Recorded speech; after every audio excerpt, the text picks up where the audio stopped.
Welcome to What in the Duck podcast. I'm your host, Oliver Peck. What in the Duck podcast is proud to be sponsored by Yellow Rose Canyon, your premier event space and campground nestled in the piney woods of East Texas. With cabins and RV sites available, Yellow Rose Canyon is perfect for your next event, no matter the size. A wedding, reunion, festival, you name it. Check it all out at yellowrosecanyon.com. Welcome to another episode of What in the Duck podcast. I'm your host, Oliver Peck, and today in the booth we have Kyle Juett, buddy of mine from the band Mothership, also founding member of the Ramonas, which we will talk about. And if you don't already know about, you're about to find out about. So, yeah, he's a fucking rocker, fucking rock and roller, living the hard times pre-pandemic. We'll talk about that. And talk about getting the band back together. Talk about all kind of cool shit, rock and roll related. Another local Dallas musician. I love talking to, my local Dallas musicians. I love live music. I'm lucky to have a lot of friends in a lot of cool fucking bands. So stoked to have Kyle on today. As always, don't forget, subscribe and comment and like and share. You can even join the podcast, become a member. It'll help us out. Keep us rolling. Going to start the podcast, as always, with a couple of questions. If you got any questions for me, you can email them over to whatintheduckpodcast@gmail.com. And if I answer your question on the show, we'll be sending you some cool free shit. That's right. That's what we do. We send people cool free shit. So, all right. First question. Rainy Hunter. One of the things I loved about you on Ink Master was your glorious long hair. Talking about my previously glorious long hair. So what made you grow a mullet? Not saying I don't like it, because you're a sexy motherfucker no matter how you style your hair. You heard it here. I'm just reading the page. I didn't make this up. This is the peeps. They got shit to say. They want to say it. So here it is. Also, full disclosure, I just found your podcast, and I'm so glad I did. All right. Thank you. So, yes, it was a fact. I did have the glorious long hair for many years. But in my older age, my hair got less long and less glorious as time goes on.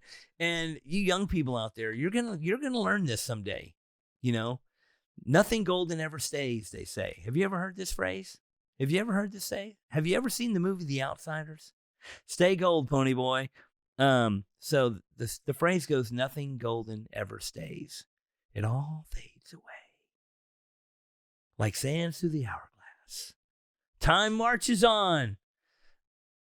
Yeah, so you get old and your hair gets thin. Your hair gets weak. Your hair starts to it was no longer the long, glorious hair it once was. And so I had this dream that I was going to just ride it till the end and just keep on rocking until I had this squeaky little ponytail in the back with not much left going on. And there's other people in my life that did not like that idea at all. I was like, what about George Carlin? He was cool. He was bald. He had that little squeaky ponytail. And they're like, no. And I was like, man, I guess you're right. Not everybody can be George Carlin. He was funny. He was funny looking. I mean, part of me fantasized about that, but it wasn't going to work. So the idea of having to cut my hair off someday has been in my mind for quite some time. I mean, my hair was basically down to my waistline for a long time, and it just slowly gets shorter and it gets thinner, and it's just called getting old. So the idea, like I said, of needing to cut my hair off at some point in time later down the road, that seed had been planted. And so then conversations about what I would do when I cut my hair short. It's like, oh man, I want to bleach it and perm it and get a mullet. And made jokes about that for quite some time, which, well, I made that statement for quite some time, and certain people thought I was making jokes about that, but I was really being serious. I really wanted to do that. So it did come time to give up on the long, glorious. Let's see, what did she say? Glorious long hair. Yeah, that's the quote. It came time to give up on that and just move on to the next chapter, which is even more glorious in some people's minds. I mean, it's hard to tell with the headphones on and all, but the perm, the mullet, the shaved sides, I sprayed the sun in on the top to lighten it up. Do what we did in the 80s. And it's literally the best haircut I've ever had. It's my favorite haircut.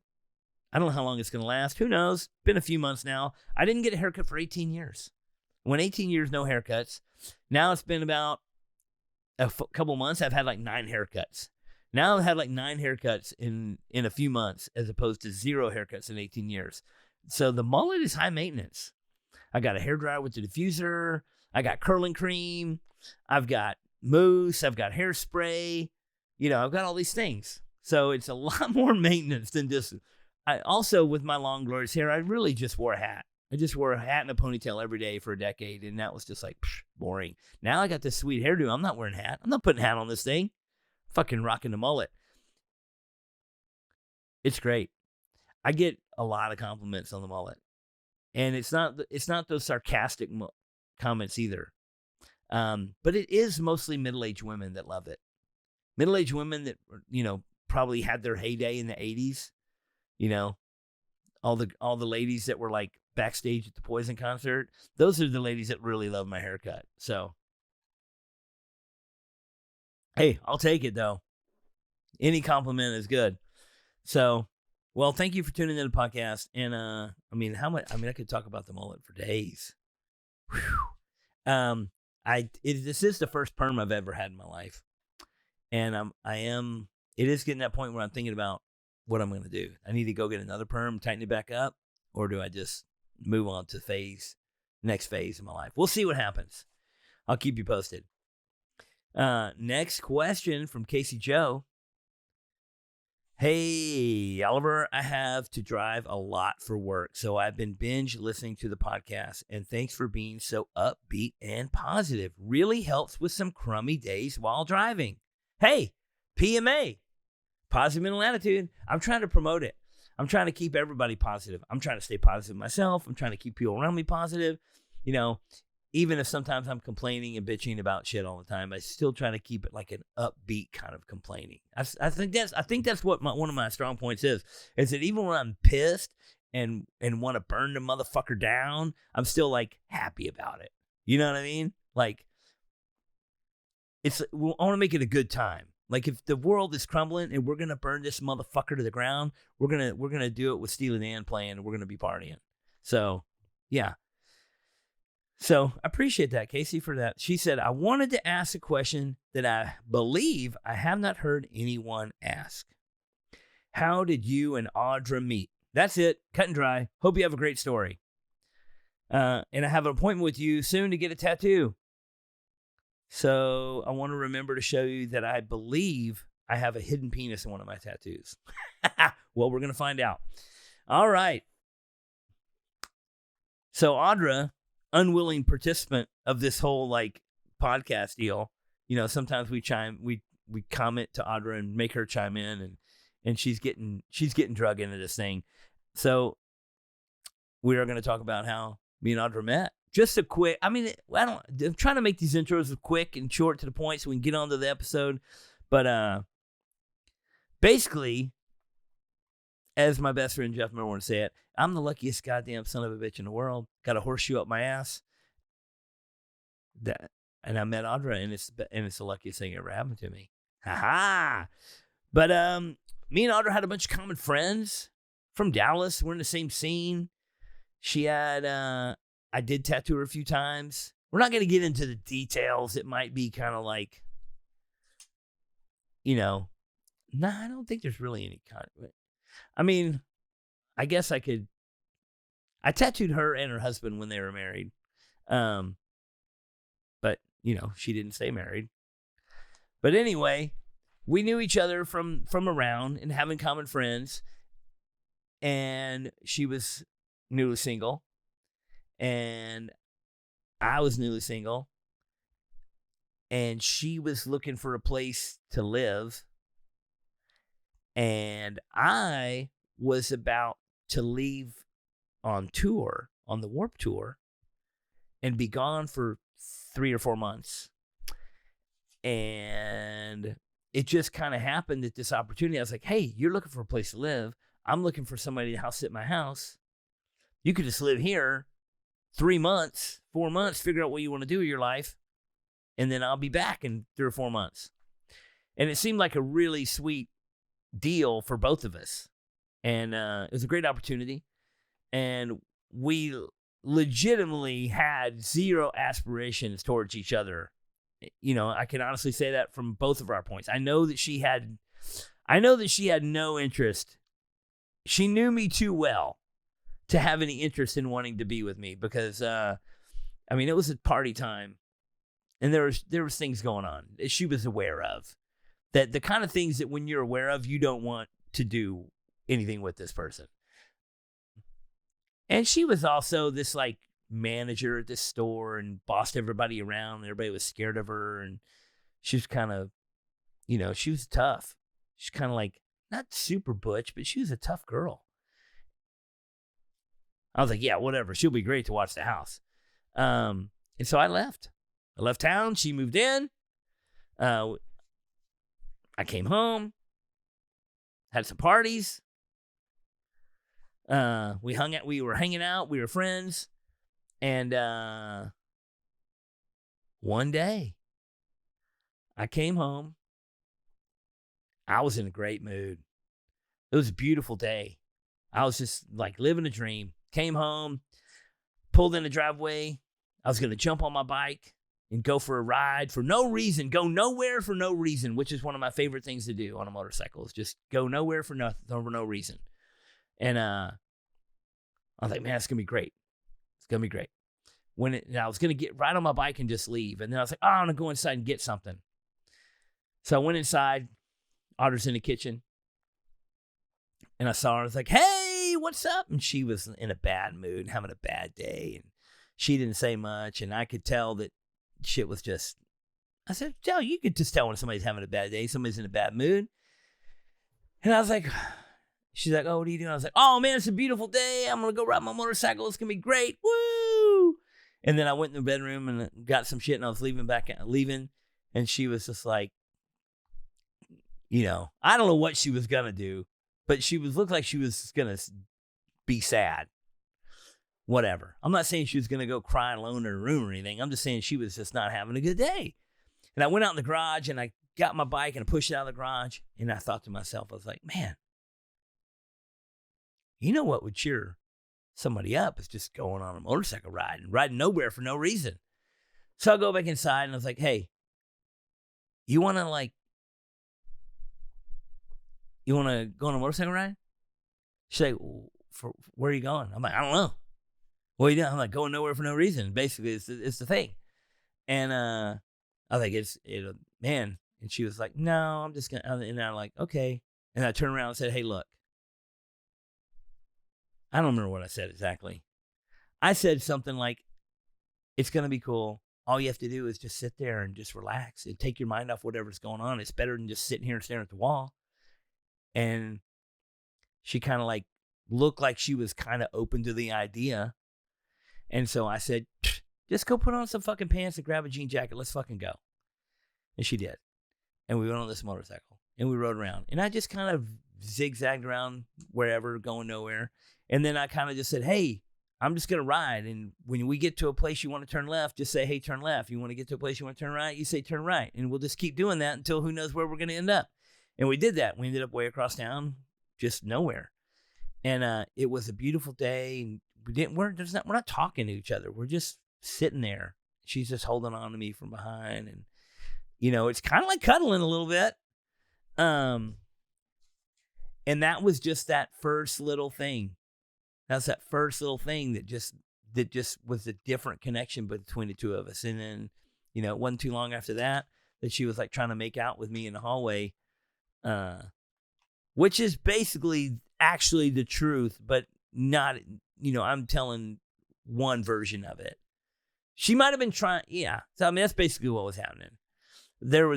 It was a party. Somebody might have been drinking. Somebody might have not been drinking. And then we've been together ever since. And now she rides her own motorcycle. We ride all over the country, and we're living a dream. And I'm talking about it on the podcast. I don't know if that's an interesting story or not. But it's a beautiful story. It's a beautiful story. Thank you, Casey Joe, for asking. And hopefully Audra's not getting too much unwarranted attention out of me dragging her through the mud on this thing. But remember, anything you want to ask me, you can email it to whatintheduckpodcast@gmail.com. And I may or may not answer it. But if I do answer it, we will be sending you some cool shit. Also, you can want more cool shit.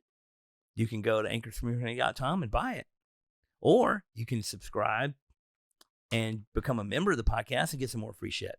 So the least you can do is share, comment, and like. And that'll help us out.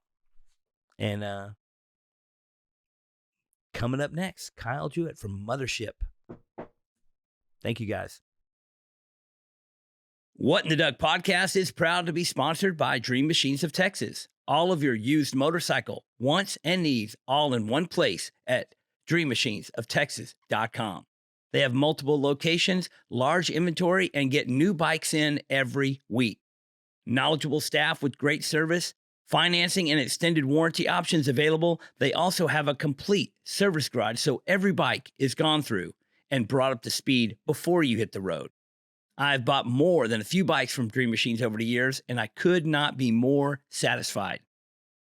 I have also had friends from all over the country buy bikes because they couldn't find a better deal anywhere.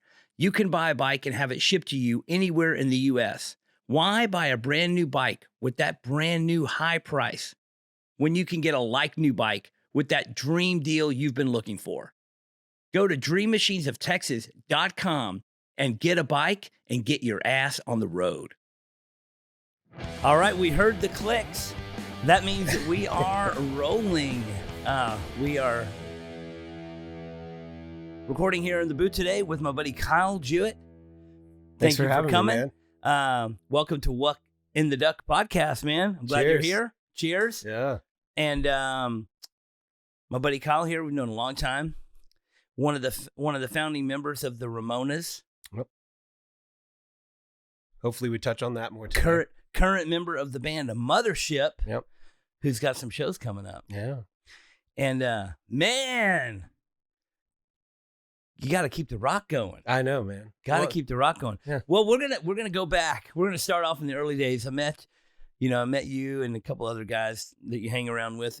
Oh, fuck, how long ago, bro? I was thinking on the way here. 20 It's been 20 years at least. Yeah, definitely. 2007, I think. Well, it's funny because I was listening to that Against Me album that came out. I forget the name of it, but it's got like Reinventing Axl Rose. Well, no, it's the one after that. It's got like the leopard or the tiger on the cover. It's a black album. New Wave.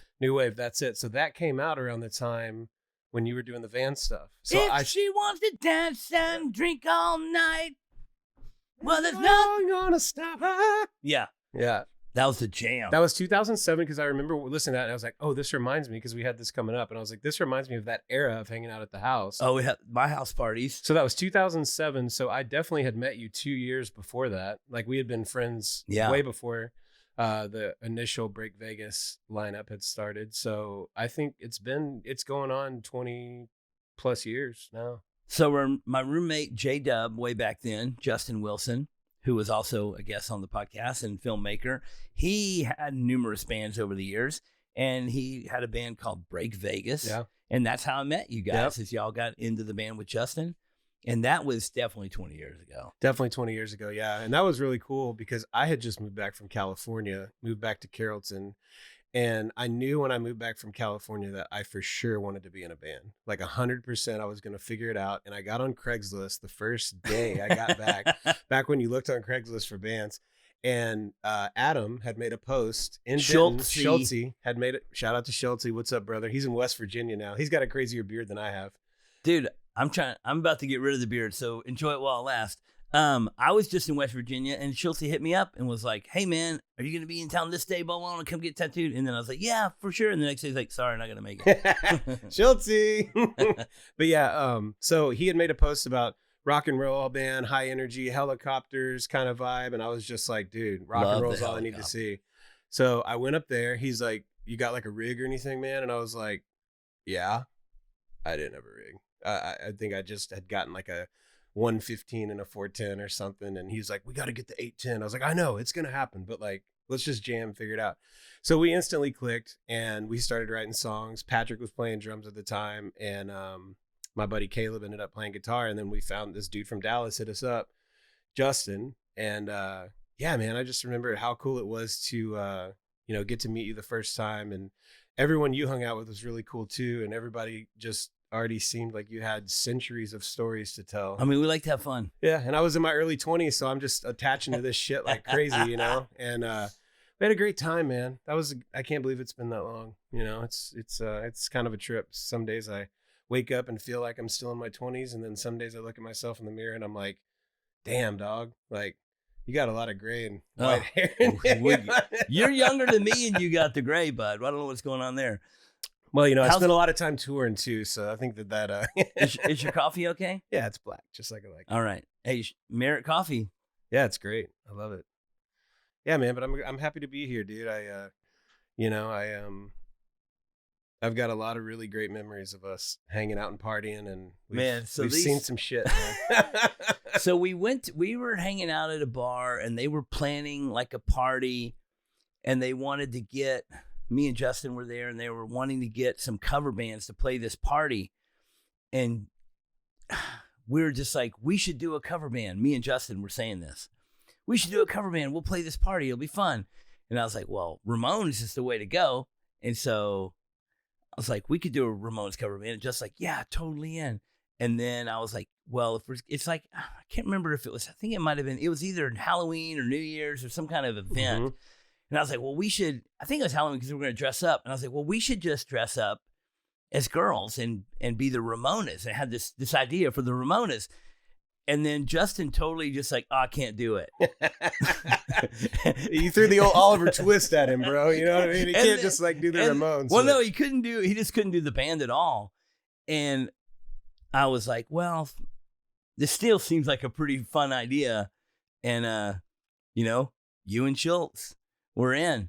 Yeah, and then we got, without even a doubt, you were just like, hey, man, I got this great idea. It's Ramones, but we're in drag. And I was like, when's practice start? Yeah. And so, I mean, we were kind of that was a long time ago. It's probably been. Well, you've had how many different outfits of that band? Like 5 or 6 different member lineup changes and stuff? Like you're a seasoned vet in the Ramones. Yeah, the current lineup is in disarray. Okay. The last show we played, the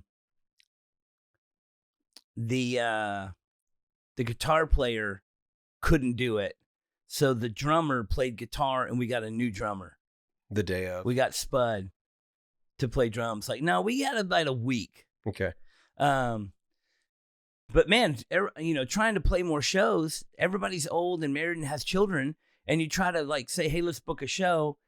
And between the other 3 guys, we couldn't come up with a single Friday or Saturday night within a 6-month period that they could all agree to play on. Yeah. And I was like, I need new band members. Yeah.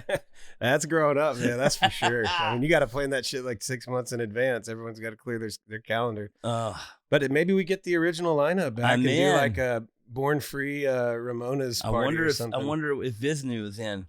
Yeah, I love Visnu, man. Every now and then I see him pop up on Instagram, his photography stuff, and we'll do a quick little chat. But I'd love to see him and hang out again. But the best Ramona story that I have is, I remember when we started, it blew up.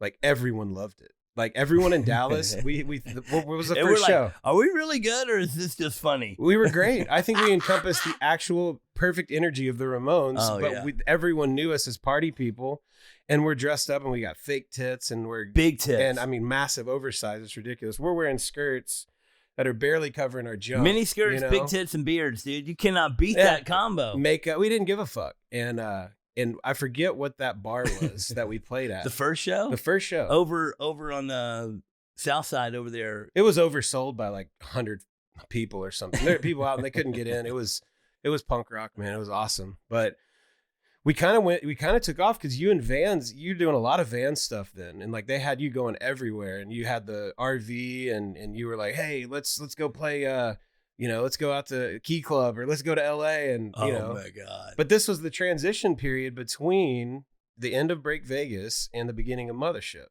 Or I'm sorry, excuse me. That was the transition between the end of the first Break Vegas lineup into the lineup where I was singing. And then, so we were looking for players at that time, my brother hadn't even moved back to Dallas yet.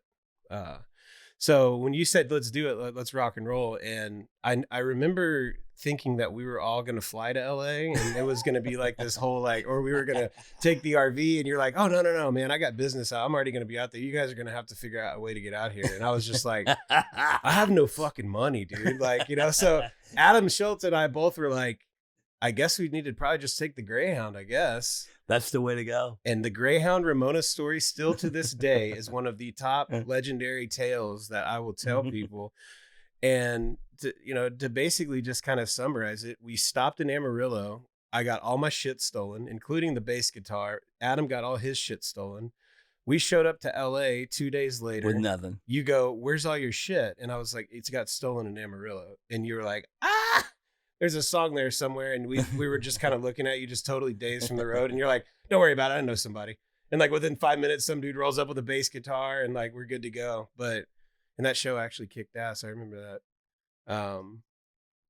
But the Greyhound, dude, it was grueling. And then a week later, the guy got his fucking head cut off in Canada by some guy on a Greyhound. He's like holding it up like old school, like Viking Lord, and I was like, bro, that could have easily we could have been on the same bus as that guy. Like, I don't know what happened with Greyhound in that little run, but everyone was out of their fucking minds. But we tried to overdose on NyQuil in like Albuquerque or something. We were so tired and pissed, and we bought like a whole case of NyQuil and just ate the whole thing. And I remember kind of waking up and some dude cussing another dude out in the back seat. And then I look over and some old lady's changing her like field dressing bandages and like blood's dripping everywhere. And I'm just like, this is like worse than a prison bus. It's a war zone.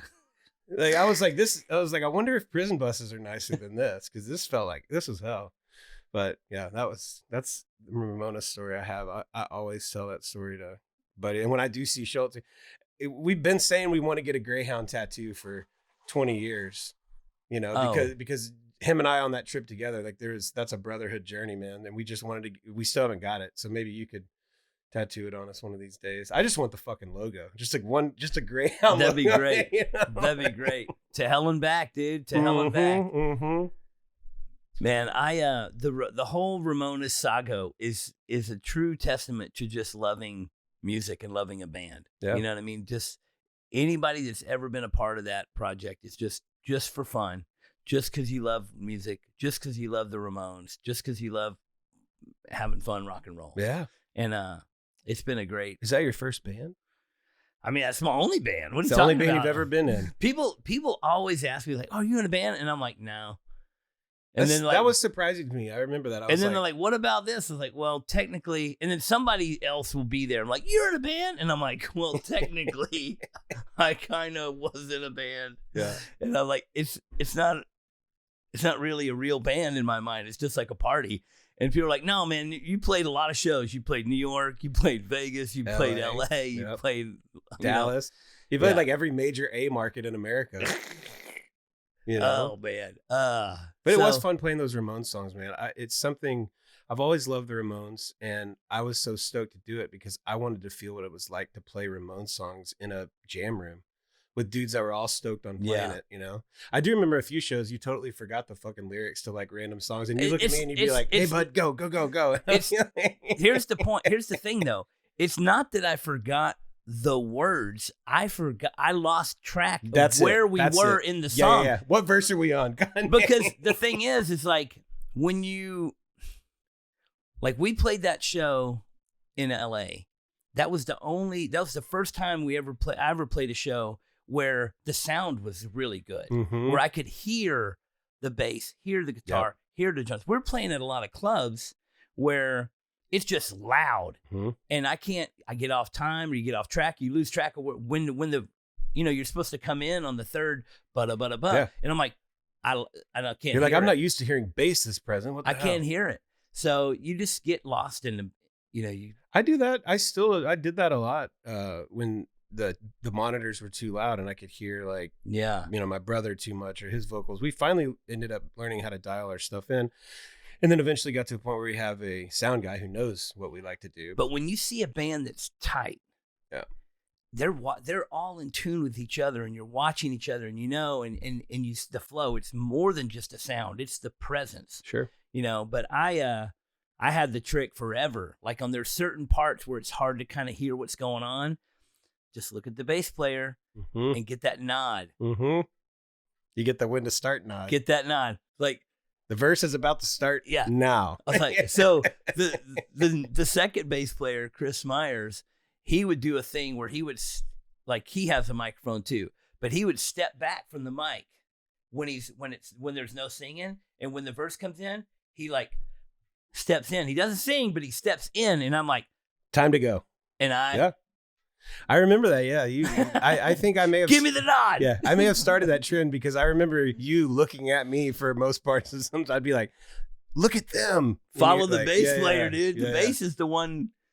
1, 2, 3, about. We definitely, I am definitely down to do some more Ramona shows. I think that'd be fun. Yeah. I mean, I think I'm at a point in my life where, like things like that, revisiting fun. You also have to be willing to just be dumb and be fun. You can't overthink fucking Ramones songs, man. But just dress silly, have fun. Just, don't take yourself too seriously. And I think getting older, it's harder for some people to do that. You kind of get set in your ways. And I've always tried to, my life is completely different than what it was, pre-COVID, which now we're going on. What is that, 5 years since COVID? And, I basically, my day to day is completely different than what it was in 2018 and 2019. Yeah. So this is a sad story. It is. And I don't think that I'm alone being an entertainer and a musician. And I think a lot of guys have similar stories, and, it's different. And it's not just me as a musician that's different, or me as a person that's different. As a musician, it's the venues that you played before COVID. It's the sweet spots in Midwest that you knew if you could do a line run between Thursday and Sunday, and Iowa and Chicago, and do that whole. You knew people were going to show up. And we did a tour in 2021, and it was off. It felt like it was the wrong 1983. Like it was like we were struggling, we were frustrated, but we didn't. The crowds were very thin, and it just it was hard to come back from that, man. And it was hard to be motivated to want to create music. And I think we were all I think in a lot of ways, COVID was kind of actually the break that we needed, but we didn't want it to be as long as intense as it was. It's like, we probably need about a year off, but it's like, oh, well, here's a year plus. Yeah, but that momentum goes away. Yeah, we were actually supposed to do a European tour, the Orange Goblin, and God, I can't remember what other band it was, but it was like arenas. It was like big time, and that was going to be in fall of 2020. We had just toured with Overkill and Death Angel in 2019. It was a House of Blues tour. We were totally the odd man out on that tour. Yeah, but you were killing it. I had so many buddies hit me up that are in metal bands, like true, they're just like, you're going on tour with fucking Overkill? Like, what are you guys going to do? I was like, we're going to go out there and kick their fucking ass, dude. Like, we've got certain songs on certain albums, but we just played all the heavy, fast stuff, and we only had a 30-minute set, you know, so that was an amazing tour. But we did that. So we were building up. Like, that was the first time we'd ever played House of Blues shows. And we did, like, on that run, I think it was like 8 or 9 or across the US. So, you know, we were feeling good, and, you know, but that's just life, man. Yeah. You know, like, it's shit like that happens. And yeah, it was easy to spiral and drink and want to feel sorry for yourself and be angry. And I think everyone in their own life felt that way, you know, and then you figured out a way to beat the system. And then you felt like there was the end of the, you know, everything was in sight. And when we finally got that 21 tour, like, we were so excited because it felt like, coming back. And dude, I got to tell you, it was like a wasteland. Yeah. Oh, that bar's closed. Oh, that venue's closed. Oh, they couldn't make it. You know, they didn't survive. And it was just fucking depressing. And you're going like, man, like, how is this ever going to be or feel the same? And you got big bands like Live Nation bands, like the Shinedown and bands like that were always going to be okay, because the big venues like the Dos Equis Pavilion things, they're always going to be around. Yeah. Like, they're going to keep those things open. But it was like bars like this room. It was like places where it was like 100 cap or 150 cap, like kind of our sweet spot on, you know, weekday shows, that they weren't there anymore, man. You know, and people still hadn't healed mentally from having to stay inside all the time. So yeah, it was pretty weird, but, you know, I feel like I'm kind of getting to a spot now, and like, I've got my personal life, you know, I'm married now, I'm happy, you know, it's like a detour. A lot of the things that I didn't think I was going to do with my life, I actually have, and I'm very, very happy, but I also miss playing rock and roll music. So we are playing a few shows, and, you know, like you said, you know, you got to get the band back, but, you know, the band we never had to make a sappy post on social media on the Mothership page about how we weren't going to play any more shows, because we just didn't feel that way. You know, you know, and now logistically it's a little bit more challenging with my brother living in Seattle and Judge is living out in East Texas. And so, you know, when we do get together, I feel like we'd get a lot done, you know, and go time. Yeah. We've got a lot of songs written too. Like, I want to put we all want to put another album out, you know, so I think that's definitely on the horizon for sure. But, you know, I'm just stoked to be able to keep playing shows, and hopefully people keep showing up, you know. I mean, when y'all first came out on the scene, and the first time I remember, like, it really, like, popping off was when y'all played Giddy Up. Mm-hmm. And it just fucking small. I mean, it's like Chopper Show, and y'all played that small stage, but there's a crowd as big outside of the area, and it just exploded. Yeah. It was just like, holy shit. Yeah, it's weird how I feel like we were kind of one of the first bands, and when those parties were really starting to take off again, you know, like choppers were becoming a thing again. When you were you were young kids that were like, fuck this, we're doing old school rock and roll with, you know, whether it was, to me, I just put you straight in the rock and roll category. Not the heavy metal or the this or the that or whatever you want to call all these new genres or whatever, but it just seems just rock and roll. It's exactly what it is. Yeah. And in every interview I've ever done, it's like, depending on where I am in the world doing an interview, they want to try to pigeonhole me into stoner rock or pigeonhole me into this. And I'm just like, look, man, like, you know, we listen to Motorhead, ZZ Top, we listen to blues, we like metal, we like blues, we like rock, but I think we're just kind of a combination of all that. And we're going to play rock and roll music, but there was something about the motorcycle parties in the beginning where it wasn't huge yet. And it was like, you know, Zach with Heavy, you know, he had blogs that were like, he was taking pictures. And I remember coming across that blog before there was any Born Free or any of that stuff. And like, I was like, this dude's onto something. Like, he's got the music dialed in, it's the bikes, it's the culture. And like, he's not trying to sell anything aside from a t-shirt and a hat, maybe. Right. Yeah. And we just kind of started keeping our ear to the ground. Like, oh, there's going to be this Just Kickers party down at this guy's garage. I was like, okay, cool. We're down, you know? Yeah. All right. We're going to play this up in Oklahoma. Okay. We're down, you know, like, we'll do it. And that was amazing, man. There was something there with the scene that was growing into something now that's unbelievably huge. Motorcycles, that culture, probably not since like the 60s and 70s has it exploded into what it is now, where, you know, and then it went through the boogie van phase and all this stuff. And it was so cool to kind of be, you know, like the Rolling Stones-esque band of that era where like the Stones were playing all the motorcycle parties and shit and Blue Cheer. And like we were, you know, Mothership playing the 2000s version of like that resurgence of like that culture, you know, and made a lot of friends, man. And there's a lot of people that I miss. And you know, like we played the Born Free. The last motorcycle thing we played was your party out in East Texas. Yeah. That was 4 years ago. 4 years ago. And that was amazing. And it was just kind of a full circle moment because it's like, this is my homie. I've known him forever. Yeah. He's got this land, throwing a Born Free party. There's so many people here. It feels kind of like a mini Sturgis. I was like, we got to have, Mothership's got to play. And Mothership's got to play. Like, yeah, I got this flatbed. It's a stage, but Willie Nelson played on it. And I'm just like, fucking A, dude. Like, let's go. Oh, man. So Mothership, dude, how did y'all come up with the idea for the name Mothership? I think it was just basically like we were kind of sick and tired of not seeing anything new as far as rock music in our realm of just bands that were just straight up rock and roll, like heavy blues.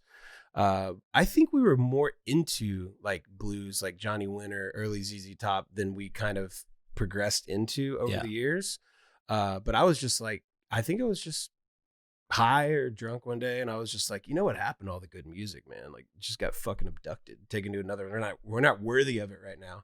I was like, one day the Mothership's going to come back and just deliver it again when you're ready, when we're finally ready. And my brother and I were kicking around all kind of names. You know, we're sitting like we're doing right now, and I was just like, well, let's just go with Mothership. And he's like, there's no way that band name is not already taken. I was just gonna say that's what I was. My pause was waiting to say. When you hear the band name, you're like, oh, surely there's already a band. 100%. And I can't believe there's not some 70s funk band called Mothership. Well, you got Parliament.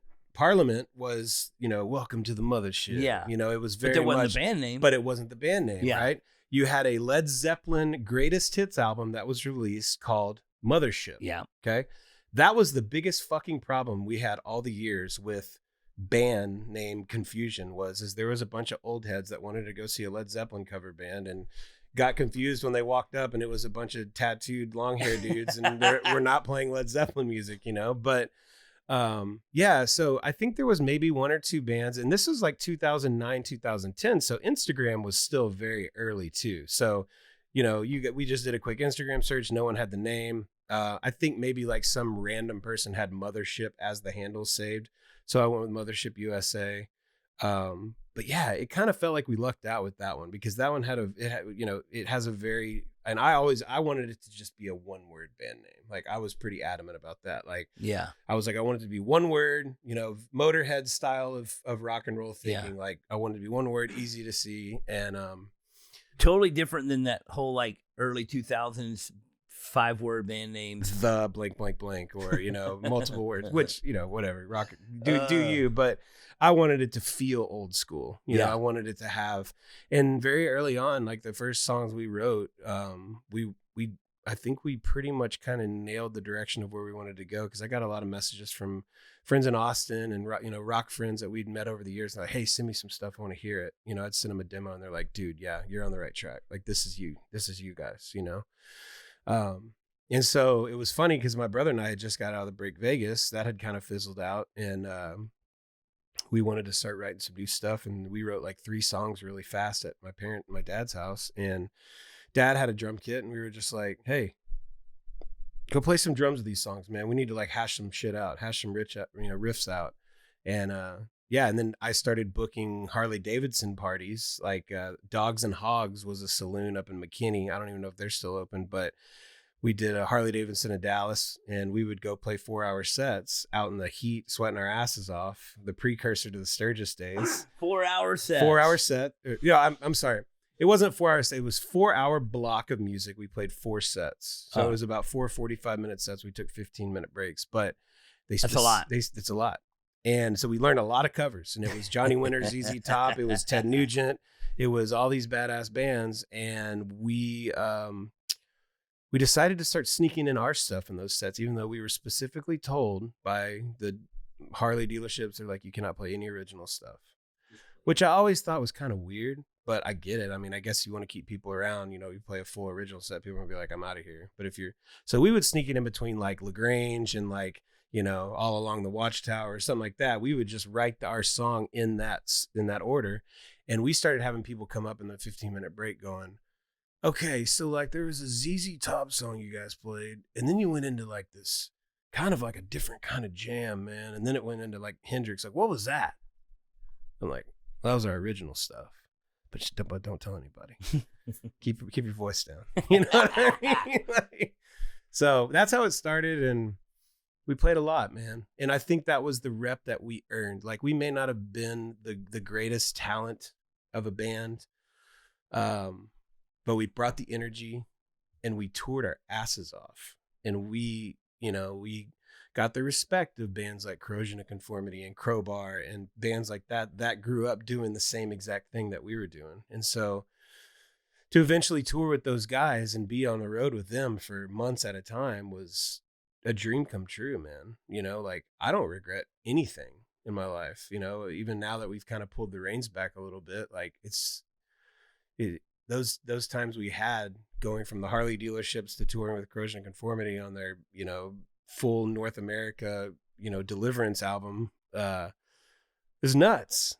And I think we found ourselves in vans delirious as hell, just going like, what the fuck, so I don't know, man. Like, it's funny. Like, it feels like it was a lifetime ago, because Facebook will remind you how many years it's been since you posted a poster about opening for Blue Oyster Cult or opening for Mastodon or going on tour. And it was just like, wow, that was 8 years. Wow, that was 10 years. Wow. So thanks, Facebook. I appreciate that. I appreciate the depressing memories of how old I am and how long it's been, Oh my God. I get these. One of the things I've been doing lately is when I get the memory photo of, on my phone, like my phone will like, on this day in 2012, and it's a photo of whatever. I just like pretty much almost every day I'll like take that photo and send it to the person that's in the photo with me. Yep. And it's a great, as much as I kind of just was like so fucking beat down with this technology and how everybody's addicted to their phones and how everybody's on social media, and I'm kind of just like, that is this little glimmer that just is something cool every day. Sure. And this is where I'm going to say something good about this technology stuff. It's like, that has helped me like reach out to these people that I'm getting reminded of, and stay in touch and say hi and say, hey man, I miss you. I love you. I hope you're doing well. You know what I mean? Right. And I think that's the coolest thing my phone does. Yeah. I mean, but also like this, like, the podcast and the tech, you're delivering this to people's phones while they're on the go, and as a musician, my music, like, I've never once given a shit about how much money we make on Spotify, but it's so cool to look at the metrics and be like, oh, look at how many countries these people are streaming our stuff in a coffee shop or on the train. And that to me is just so fulfilling, man, and like, I remember when we first met, you were very much anti-tech. Like, you did not like it. Like, you were no TV in my house. Yeah, you were like, no TV. People would be on their phone. You'd call them out all the time. Like, we're at a party, put your phone down. Yeah, it would be like instant. Like, you were the tech police, and it was so funny that, and like, I respected that, because you were very much like old guard, standing up, being like, no, dude, like, we're not doing this shit. And well, there's in this party area, living room, house, there's no television. But now there is this thing that's a television, but it's a poster though. But this is really just the backdrop screen. But I was like, man, we thought about this idea of putting this thing up so we could change the backdrop, or, put a funny picture up, or like, or, whatever. we're still getting into the groove of the whole podcast thing. And it'd be great if someday we had the ability to, like, if a topic came up, we could put it on the screen or whatever. Yeah. But that was like, I was still kind of like, ooh, I don't want to put a TV in here. But this was the concession. I mean, you have a VHS projector upstairs. Like, that's incredible. You're like, yeah, you want to see the movie room? And I'm thinking like, yeah, okay, I got an idea of what this is going to look like. And you're like, yeah, it's hooked up to play my VHSs. And I'm just like, of course it is. Of course it is. I still say the old movies look better on a VHS. It looks like a real movie. It has the grit to it. It doesn't. When you see the new 4K, 5, hyper, you can see the little high hairs def, on their neck moving. It's weird. It's weird. Yeah. I haven't seen a VHS movie in God knows how long. Well, The Big Lebowski definitely looks better on VHS. Oh, yeah. I can't imagine. That's like listening to like an old school band on a record player. That's right. You got to watch The Lebowski on VHS and just kick back and come on, man. You're not watching a VHS, man. What are you doing, man? Yeah, man. I think this is great. This is actually my first time ever sitting down and talking to someone on camera and like podcasting. I've done a lot of over the phone podcast stuff, but this is cool, man. I mean, like I think there's something inside of me that's wanted to do something like this for a long time. Like I like the idea of interacting with someone that you either know or don't know, and you can just kind of, maybe you take something away from it, or maybe you hear a cool story, and yeah, I hit you up. I was like, when am I going to be on the podcast, bro? Now. Well, I thought, it took me a long time to get this thing going, and I thought about, do I do it? Do I not do it? And then 2020 happened, and it was supposed to happen before 2020, and then 2020 happened, and we just put it off and shelved it forever. And finally, I was just like, man, I just got to either do it or not do it. And I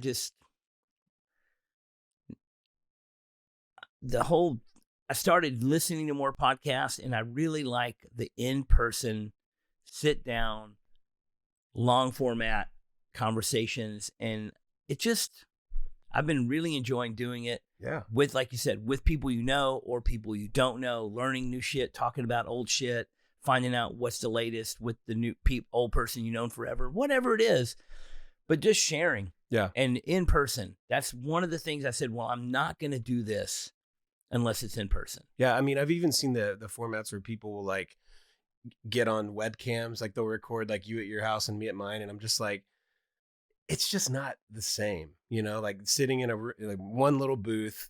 We're at like the for me to do it, I'm not going to do it that way. Yeah. There are some formats that I watch and listen to when it's more like just heavy informational content. Sure. When, if I'm listening, most of the podcasts I listen to are like crazy scientist shit. Yeah. Which is very interesting. You know what I mean? Space shit, science shit, whatever. And in that setting, it doesn't really have to be this personal dynamic. You're just downloading information. Mm-hmm. But when you're sharing a story with people, it's face-to-face is the way to go. Of course. Yeah, man, I'm stoked for you, dude. I think this is a cool little endeavor. And yeah, and you're going to have a database of interviews and stories, and, and people are you talk to someone, come on the show, and they're like, yeah, man, I watched that one episode and this happened, or blah, blah, blah. That's why I was asking you if you switched out any of this to put little things. There is a couple new little things here and today, but we're not gonna tell. But it's not happening today. No, we're not gonna tell you. You got to keep tuning in. That's for sure. But there's a whole period in my life where so much shit happened, and it's vastly undocumented. I do have photo albums of old photos, like actual photos. And then there was a time where the phones kind of took over the photos, and then you just stop printing photos out, and then they're only on your phone, and then that phone dies and those photos are gone, and now there's 5 years where you don't have anything. Yeah. And so this is a part of that, documenting life, and also of trying to go back to printing photos. I was just telling my wife the other day, I was like, we have so many pictures on our phones, and I'm a big documenter. Like, I'm taking pictures of everything, like every little moment. Like, you need to print them out, and I do, but I need to print them out more often, because it does get backlogged, and you're going through. And you're right, man. I mean, with the phones on you, it's almost like you're when you used to have a camera, you couldn't wait to go develop that film because you knew there was good stuff on it that you wanted to have. Couldn't see it until you developed. Yeah, exactly. But now you got it in your pocket. And dude, I mean, how many times you just scroll and it keeps going? I mean, my phone's got pictures on there from 3 years ago. Oh, 12 years ago. Like, I mean, it's the amount of like how much that keeps on your phones nowadays is a supercomputer. But yeah, like the cloud, bro. I don't even know anything about the cloud. Shit's on the cloud.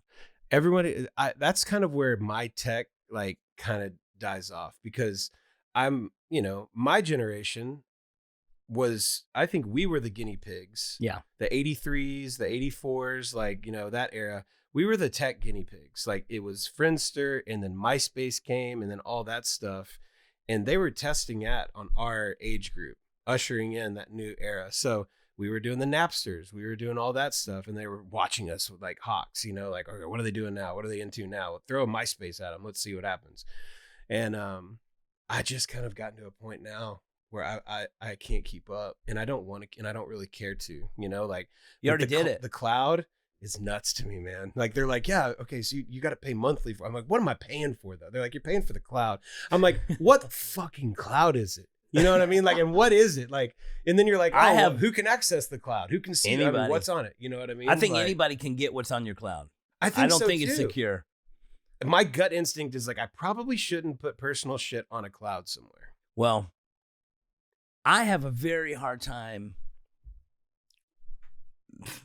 I'm a yellow pad guy, dude. I have a very hard time understanding how much shit can possibly be on this cloud. Because me, on my phone, let's say I have like 17,000 photos on my phone. Most of those are in the cloud, and my phone is connected to the cloud. So when I click on a photo from 10 years ago, it takes a second to it brings it back down from the cloud to show you what's happening. Yeah, you have a thumbnail of it, but the actual full render of it is not. So if one person has all that on the cloud, and there's 300 million people in America, and they have all their shit on the cloud, how does it do it?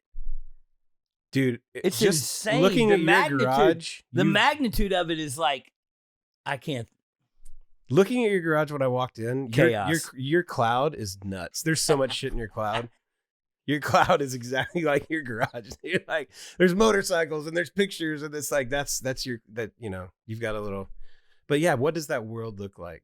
Like with all these little people's clouds and stuff. Like it's like a Minecraft universe. Yeah, but your shit is not safe on there. Yeah. I also feel like at any minute, it could just all go. Yeah, that's like they could be like, it's crazy. We're getting rid of the cloud, or we're changing the cloud, or we're updating the cloud, and we lost all the old shit in the cloud. And there's so much shit in the cloud that's going to get mixed up. So I don't know what I'm saying. You got to print your photos out. Print your photos, and also like I have Alexas in my house. I've got 3 of them. Right. So like, they're listening to you, bro. They're listening, but like, it's for a while, it's cool. Like we'll put like some background noise on, go to sleep with some brown or whatever. Hey, remind me to take the shit out of that casserole, the oven, blah, blah, blah. Basic stuff. What's the temperature outside? They totally updated that the other day. And I talked to her, and she was just like, hello, Kyle. Good morning. And I was just like, hello? Don't say good morning to me. I'm like, who are you? Like, it was so weird. It was like, there was like a strange, I was like, what happened to your voice? I went through an update last night. I'm better. She went on the whole list of what she did now. And I was like, is there any way that the lady who was here last night could come back? Let me give you a list of my voices that I have. And I found the lady's voice. And I went through all the devices and put her on there. And I was just like, this is weird, I miss the old lady. Yeah. But like, I'm a yellow pad guy. I write things down. My house is full of a bunch of office, everything full of so much random yellow shit. My wife will find some more yellow pieces of paper, put it back. I got stacks of random shit. I just write ideas, song ideas, passwords, like it all. That's my cloud. My cloud is just a bunch of random little yellow sticky notes, and I'm just such a weird guy when it comes to that kind of stuff. I use my notepad on my phone. I do like that.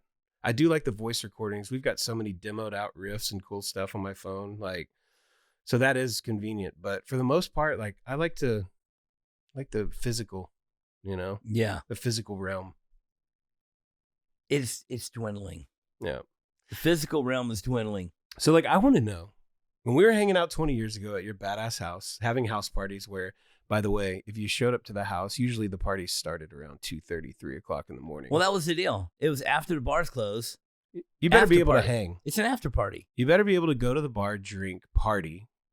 You better be able to drive to his house, find a spot to park, and then you better get ready for round 2, because that's going to go until the sun comes up. But the best part is you had to wear glasses. And I told you I was going to talk about this, but he has so many rad truck stop glasses that you collected. And I just remember being so blackout wasted one night looking around, and it was like I was in like an 80s music video or something. Like with music was cranked up. You were probably DJing. I'm pretty sure you were controlling the tunes. You were like the party coordinator, bro. Rock you're only. You're like, come on in, get some glasses. And they're like, no, I'm good. And you're like, no, yeah, get some glasses, bro. I have a large collection of cheap sunglasses. So good. And I just remember like, does this guy know how to fucking party or what? What in the Duck podcast is proud to be sponsored by Legacy Ink, the finest in tattoo pigments. I've been using this ink exclusively for over 20 years myself. It has been recently rebranded and marketed, but it has been the same recipe for decades. Real, hand-mixed tattoo pigments that heal great and last. People always comment on the yellow that I use and the yellow tattooed on me, my favorite, the Mayan yellow. I have seen countless 20-plus-year-old tattoos with the colors still vivid. Don't duck around with all these newfangled companies with their watered-down baloney. Get the tried, true, and tested good shit. You can find them on Instagram at Legacy Pigments or email Ashley today to place an order at legacyartsupplies@gmail.com. Tell them Oliver sent you and receive a special discount. Don't just do tattoos. Be part of a legacy. Man, so I collected cheap sunglasses and would just, get them by the, get as many as I could. But once you get like an amass of something, then somebody wants to be like, oh, you have 200 pair of cheap sunglasses. Here, have these old cheap sunglasses. Mm-hmm. And people they just multiply. That's amazing. But yeah, there's a lot of parties where everybody's just standing around changing glasses and I remember those photos. I every now and then there will be some memories pop up on Facebook of those house party days, and there wasn't a lot of technology, and there wasn't a whole lot of people, doing. Oh yeah, Facebook there was Live nothing. It was just like if you knew, you knew. Yeah. And there's literally every couple of months somebody will come in a tat shop or something, and they're like, "Hey man, I met you at your house one time. I got invited to a party there." And I came over and I was like, oh, yeah. Hell yeah, brother. You have a good time? Yeah. You have a good time? That's what I'm talking about. I mean, I had a house party every Saturday night for like years. And years. And some weekends it was multiple. It was just a standing Saturday night after the bar closed party. People just knew to come. And it was But wow. Dude, you always were like in a good mood and were always ready to party. Yeah, because it was party time. Dude, like I was like, he doesn't stop. He's not from Earth. Well, I tattooed till 2. Yeah. I'd get off work all day. I'd get off work, go home. Everybody else would be out the bar. I would get off work, go home, get ready, and open the back door, and people start flooding in. Yeah, like Schulte and I'd be at the strip club at 4:00 p.m. We'd roll at like 2:30 and go directly to your house, and it would be like, "Hey, what's up? Let's party." I'm like, "Dude, we've been partying since 4." Oh man, but very little. There was only like 2 major fights the whole time. Yeah, over the course of years, and the cops only came one time. Which is crazy. I mean, we would have hundreds of people partying till outside 5, 6 in the house. morning, and my neighbors never said nothing. So outside my back door, the back house, had no fence, and it went straight into the neighbor's backyard that had no fence. So people would be in his yard over the. There's like that little pertainer wall that you could step over, and it was like 2 foot tall or some bullshit, and. They're like, man, your neighbor doesn't care. I'm like, dude, the neighbor is the nicest old guy, and he's literally deaf. Like, it's the only way that could have worked. And he doesn't know. So there would be mornings where I would be out there like cleaning up, and he'd come out and he'd look over and he asked me, if we had people over last night, and I'll be like, yeah, we had some people over, and he's like, oh, I didn't even notice. Yeah. And I'm just like, how do you notice? There's like literally 100 people in the backyard not being quiet at all, like no care at all, and the music's cranked up, but man, those are fun days, man. I miss those days. I don't think there is no way in hell I could hang with my former self in the party realm. Shit, I try every now and then. I'll go on a quick little bender and have a day of drinking, and man, I'm like 2-day recovery. I'm like, okay, I'm retired. I mean, your 20s and 30s are a hell of a time.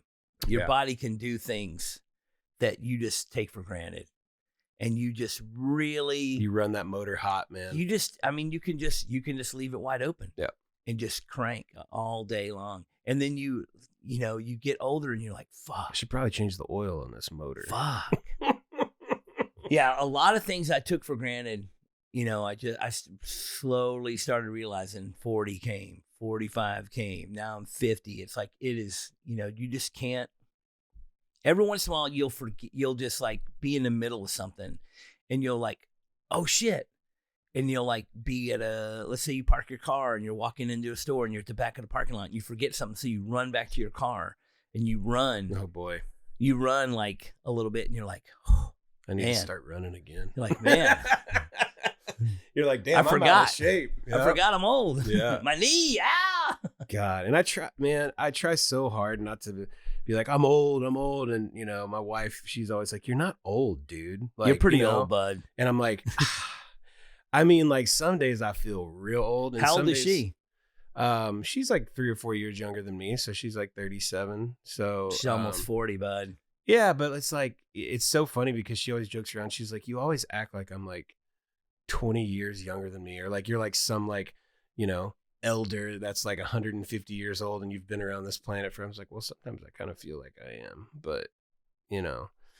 So yeah, I think age is it's very interesting. It definitely humbles you in ways that you didn't expect, you know. And for me, I always loved to party, and I think I learned very quickly that, you know, COVID actually I think helped me out a lot. It shut me down from partying, and because we were going fast and hard and touring and not sleeping and staying up because we had kind of grounded you back in reality a little bit. Yeah, it definitely.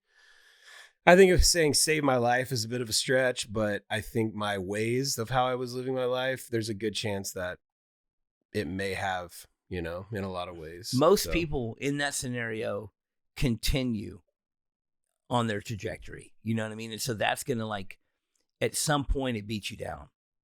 And maybe you're right. Maybe it did. That detour that you went on, maybe it did help you out. Yeah. Definitely put a lot of things in perspective, and I have a lot of things that I'm very thankful for, but I also have things that are missing. And I think like the music stuff is always, if I'm not doing something with music, it definitely feels like I'm a stranger in my own body, you know. And it's a hard thing to fight through, you know, it's like everybody works, everybody has to work, but for us, like work was always a temporary thing. Like work for us was going on tour, you know, work for us was writing music, but to have to go work the 40, 50 hour day, you know, work the job and do that. It puts a lot of things in perspective, because in my 20s and 30s, like I didn't work like that, you know, like that's not how I lived like most of my young adult life, you know? So it's taken some getting used to, and some days are definitely easier than others. And some days I just want to completely crash out because I'm like, what the fuck is going on? You know? But I think in the grand scheme of things, this has been good for me to pull back and have some perspective and kind of feel mortal a little bit, because I think we were flying so hot and so fast that we didn't think anything could take us down, you know? So, and we've been very fortunate to get out the other side. There's a lot of guys you know, that we've met over the years that didn't make it out of that grind, and, you know, basically flew towards the sun too fast and blew up, you know, and you see that in real time. You see that while you're on tour. You see that happen. It happens closer and closer to home. And then you're like, damn, like this is now my circle of friends. And we are all very much need a reality check, you know? So yeah, man, I mean, I hate to have to get all weird about like that, but life is life, you know? And, but I miss entertaining. I miss performing, you know? I mean, there's a lot of different, I feel like I think of it as being like a lot of different lives. Mm-hmm. You know what I mean? Like your 20s is a life. Sure. It's a lifetime of memories and friends and things and activities and journeys and paths. And then your 30s is a whole different thing. And then your 40s, you know? And so it's just like, it is part of the grand journey, but man, there's times where I think back on times and that seems like my whole lifetime was encompassed in that era. Yeah. And you're not making like a decision to say, okay, this is my 20s. I'm going to cut every single person out and start fresh. It's so fluid, you know, and you'll go 10 years and be like, I haven't talked to this guy. Like, I wonder what he's up to. Like, not because you didn't want to. That's why I love those photo memories, dude. Thank you, Facebook. Okay. So I wanted to ask you this. How many bikes did you have in those early house party days 20 years ago? Like, how many motorcycles did you have at the time? I think there was like 6 or 8 in the garage at any given time. Okay. Because man, like you have so many bikes now, dude. I mean, whatever space I have, I fill it. Mm-hmm.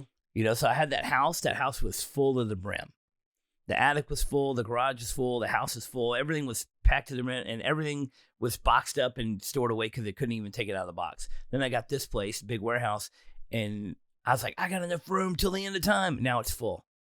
You know, whatever space you have, you just fill it. Life just, you know, I'm just a collector of things. See, and like you said something earlier, like I don't throw things away. And I think that's a big bad habit of mine. I think living in a van for as long as I did, I had to like... Everything was just one in, one out. I had to throw things away. We had to keep, like, it was a certain way of like living that we couldn't let it get crazy. We collected things and we'd take them home, but like, you know, like that was home for so long. Yeah. So my thought process has never been to like, you know, like keep these things or whatever, you know, certain things we do. But it's funny because my wife will be like, just quit throwing shit away, dude. Like, and just totally just, she's like, quit, you know? And I'm just like, you're right. Like, but it's so hard not to, because that's just kind of like how my brain is wired, you know? And it's so hard for me to throw things away. Yeah. And I walk in here and I'm just like, I don't think you've probably ever thrown anything away. And if you did, you probably like, why did I throw that shit away? So I have this conversation with a bunch of friends of mine that live in New York. You know, when I go to their place and see their place, and they come to my place and see my place.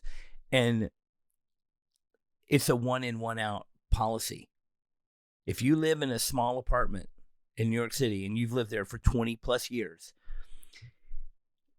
like if you buy a chair, you have to go home and take a chair out of your house and get rid of the old chair to put the new chair in. Yep. You can't bring a new chair in without getting rid of an old chair, because there's only a spot for a chair, right? If like girls would be like, oh, I want to buy this coat, but I don't know which one of my coats I'm going to throw away if I buy this coat, because my closet is only this big. And if everything you bring into the house, you have to take something else out of the house to get rid of it to make room for it. So it's like the one in, one out. Man. Me, max capacity. There's no way you could live in New York City. No. You would have to buy like a city block or something.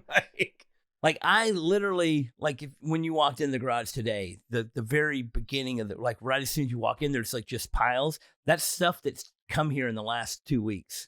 You know, I come home and like, so now stuff comes in the garage, it gets put down. And then over the next 2 weeks, I like disperse it out and find a spot for it or whatever. I mean, I have never been here. I told you that. So like, how long have you been here? I think it's been 7 years. Okay. So yeah, like I haven't even, we came to the 4th of July thing, but I never came inside. We watched the band jam and had some beers and food, and we ended up rolling. But dude, this is you. This is what you always, how you always needed to live. Like the Pecker's Playhouse is something that not even I could even fathom what you created here. But it, you know, it's honestly probably the most authentic house I've ever been in. Like, and the cleverness of how you built the house inside of the warehouse. So yeah, dude, you need to do like what you need to do on this. You need to do like a house tour. You need to you need to get your views your views are probably already crazy on social media, your YouTube channel. One of these days, either do like a podcast where you just play like, you know, a round of mini golf and you just talk about things, you know. People ask me, you know, the people that hear, people I know, they're like, I heard you got a crazy house. I was like, you kind of just got to see it. You can't really describe it. There's no way that you could describe it. And then I'm like, but I do have a 9-hole mini golf course in the house. Yeah. And they're like, what? Yeah. And you're like, and guys, it's not like a mini hole golf course like in the garage somewhere. It's literally the walls. It's literally the halls of your house. Like every hallway has a well, I've told this story a handful of times, but I basically, it's from dreams. Like I had a dream that I was playing mini golf in the house. No way. And then, so when we started the concept of building this place, I was like, I had all these ideas. I'm going to do this. I'm going to do this. But over the course of a few weeks, I was just, you know, all I was doing was like, I drew out the schematic for the warehouse, and I was drawing out the plans. I did took drafting in high school. So I did a little draft of where everything was going to go, and, you know, every door frame and all the electrical outlets and all the shit or whatever. And it was just, that's all I was thinking about for like a certain amount of time. And every night I was just dreaming about and I would wake up and be like, oh, we're going to do this. You manifested it. I'm going to do this. I'm going to do this. And I woke up one night early. I woke up one morning, early in the morning, straight from a dream. And Audra, listen to this. And she's like, what? I'm like, wake up. You're going to need to sit up. I was like, what if? I was like, what if you could hang out in your van anytime you wanted in a party setting, but you never had to worry about maintenance or keeping it running or spend any money on it? And she's like, what do you mean? I was like, put it in the living room. Because this is Audra's van from high school. This is her van in high school. And and her dad like gave it back to her for her birthday, 10 years ago. We drove it around and partied in a little bit. And then it's old. It needed a lot of work. And it just sat parked for a couple of years. And it was in the parking lot. And I was like, we could put it in the living room. I had this dream. Build the wall around I had this the dream. van. I had that's the dream right there. I had the dream that the van was in there, and so there it is. That's amazing. Yeah, and her dad, who did all the work to make this van look like it is, and gave it back to her for her birthday, however many 15 years ago, or whatever. He thinks it's the coolest thing in the world. Yeah, I mean, it's gonna. You never have to worry about it like rotting. It's just there. It's now a permanent fixture of your home. You can hang out in there. That's awesome, man. Yeah, it's I'm happy for you, brother. I'm glad we finally, I still got to get my tattoo finished, by the way. You still got a big back tattoo. You got a long way to go, bud. All you got to do is call me. I know. Yeah. Show up. Last time I got tattooed. It doesn't hurt a bit. It doesn't hurt a bit. Actually, tattooing, anyone who says tattoos. You need a little more pain. I really do, yeah. You're getting soft in your old age. Yeah, I really am. Yeah, I need to get back in the gym and start getting more of my back tattoo finished, that's for sure, But last time I got tattooed by you, when you put some color on the back, I got really sick, like crazy sick. Don't blame that on me. Bro. I'm not blaming it on you. I'm just saying it was weird because I think that it was kind of like the final, like I was already on the cusp, I think, and my stepson got stomach bug or something from school, and I remember going into the kitchen. There was like 6 bottles of water, and I'm like, one of these is very much tainted. I should probably get a brand new bottle of water. So I grab the bottle, I drink it. And like after about a day or two after that, I mean, I was like violently sick. Well, so I'm like, one thing get tattooed by Oliver because he will. One thing people should know about getting large scale tattoos is that it is a heavy healing process. Mm-hmm. And it does put a tax on your immune system. Yeah. Like your body is working to heal a big area. And so you need to be you got to be up here. You need to be in good health. You need to be well hydrated. You need to be you got to have a lot of nutrients. You got to maintain you can't just this is what I've drink learned over Coke the years and McDonald's and get a tattoo and feel great. I remember like getting tattooed at a very young age, and like I didn't think about those things. Like a lot of them I got hung over as hell because your body was young, but it was young, strong. Dude, I gotta tell you, like, strong like bull. You gotta be. I'm like, okay, let me schedule this tattoo, but I gotta make sure that I got like 2 weeks of like, zenning out and getting my body prepared for this ritual that we're gonna undertake, and like, yeah, it's pretty nuts. Like now more than ever, when I go get tattooed, I'm like, I gotta be like, drink a lot of water, take a lot of vitamins. Yeah. Which sucks. It's so not rock and roll, man. Like, I gotta make sure I gotta make sure I'm ready to get tattooed, guys. It's like you can't just show up and get fucking tattooed anymore. The other thing is when you're kind of getting tattooed on a regular basis, every month or every 6 weeks, your body is in that motion. You go a year without getting tattooed, it's a shock to your system again. Yeah. It's harder to get back into it. You ever had any infected tattoos? Me personally? Yeah. Oh, yes. Yeah. Me and a bunch of buddies went on a ocean excursion off the coast of San Diego, almost to the Guadalupe Islands down in Mexico, and went deep sea diving with the sharks. Okay. And it was a bunch of tat dudes, and we all tattooed each other a little shark on the boat. And then we all got in the ocean for days and all lived on this boat for 5 days together.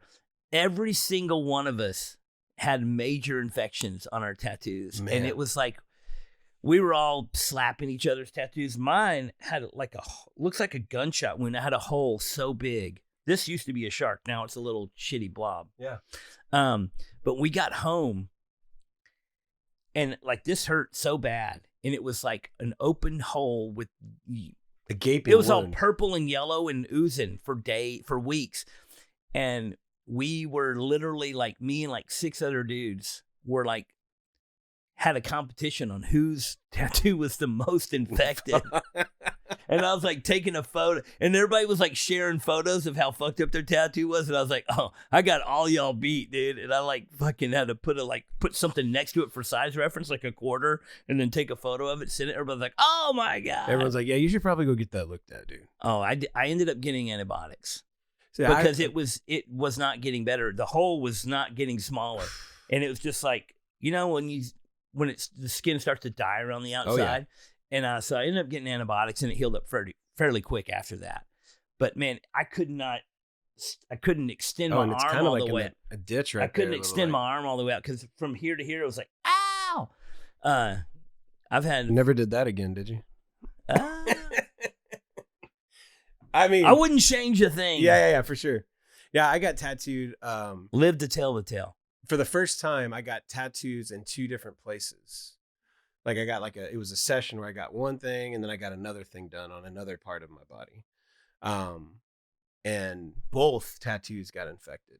And I think that it was because you're connected. Well, I was also partying a lot. Yeah. And I was not in the best health. So I think having that double shock in double parts of the body and the body going like, I don't know, bro.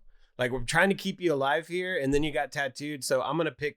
I don't know. We're gonna pick you. Yeah. And we're gonna let the It got bad, dude. Like it was like the tattoo was so deep. Like it looked like the Grand Canyon. Yeah, like, I've seen it. It was a crevice, and I went to the hospital and they gave me sulfa medication, like a bacteria. Well, if it turns into MRSA, it gets real bad. Sure, I was close. Yeah, but it turns out I was allergic to sulfa medication.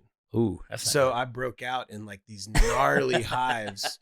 So not only was my body, this is funny, dude, it was at the point I was so delirious and so messed up that it was. I was like, "This is how I'm gonna die. This is nuts," you know. But yeah, that was the only time I've ever since then I've been kind of like, you know, and I've always been good about cleaning my tattoos and stuff. But ever since then, I was like, the only thing that was different was I got tattooed and I was really. Like I wasn't taking care of myself. You were just depleted. I was totally depleted. And you probably already had, like we have all kinds of bacteria at all times. And all it takes is an open wound not being taken care of and gets infected very fast. A lot of people will message me after they get tattooed. It's like, oh man, I think my tattoo is fucked up. I think it's infected. I think it's this and that. And I'm like, send me a photo or come to the shop. One or the other. Yeah. And 99% of the time, it's just like, that's fine. You've been doing this long enough to know, like, yeah, you should go to the doctor. 1% of the time, I'm like, go get antibiotics. Go get it. And you get antibiotics and it goes away instantly. But there's so many factors there. Do not, if it's, but, I don't, I definitely like take people seriously, but most of the time I'm just like, it's fine. It's sore. It hurts. It's a tattoo. Yeah. And whatever. It's going to take a while to heal. But, when's the last time you got tattooed? Friday 13th. Yeah. I have no more room. So you're tattooing over tattoos. I have no more room for any real tattoos. I just have this arm where I just squeeze little tattoos in between other shit. What are your thoughts on the fully blacked out trend that's going on right now? Don't like it. Yeah. I like tattoos because tattoos are cool. I like tattoos because of art. I like tattoos because of sentimental reasons. I like tattoos because they're cool. I don't want to just get a bunch of pain to just black something out. It's insane to me. It's just insane to me. It's like the tattoos kind of tell your story, and God, I mean, most people that do a blackout sleeve or arm or whatever the fuck they do, it's because they have a tattoo that they regret. And then they just say, I'm just going to black out my arm, and I'm like, it's too much regret. Yeah. Like that, whatever tattoo you got at a time in your life, you should remember it. you can't erase history. You can't erase, it's not going to change the fact that you got that tattoo or knew those people at that time or where you were. It's not going to change any of that. You're just going to have a fucking blacked out arm. Yeah. And like I'm not a fan. I mean, I've been pretty outspoken about it. I don't like it. Yeah. I was curious because there's a lot of like different tattoo trends over the years, like I remember when I first started getting tattooed, like, and I still am to this day, like I love traditional old school tattooing. Like, I don't know, like I've never got into really much Japanese stuff. Like I never really got into any of that. Like it was always traditional tattoos is what stood out to me as a kid growing up. When I saw, dudes with tattoos and stuff, I was like, that's cool, but it's crazy because tattoos are everywhere now, and I was telling this story the other day. I used to work at Chili's and they made me cover up all my tattoos. Like and now everything. You go to Chili's and the waiter's got a face tat. Yeah. Like it's nuts. Like I'm just like, I remember like when tattoos were just, and I mean, I'm sure you know this more than me because you were getting tattooed way before I started getting tattooed, but people used to like, it used to freak people out. Like people were like, oh, he's tattooed. He's definitely been to prison, or the guy's a psychopath, or, the dude like let's walk on the other side of the street. And now it's just like, it's everywhere, like to the point where people just grab you and be like, oh, I love your tattoos. And they'll grab you and you're like, bro, like, okay. Like, it's not like an art installment here. Like you can't just grab me, you know what I mean? But I don't know. No, they do. It's pretty interesting to see how many people are tattooed now.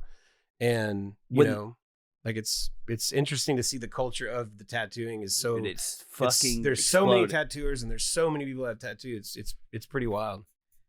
In a semi related story, when I was pretty young and Elm Street was kind of like growing and tattooing was getting more mainstream, I did this interview with this lady from the news, and one of the first questions she asked me, she was like, how do you feel about the negative connotation that most tattoo artists are drug addicts and been to prison? And I said, I went to prison for drugs.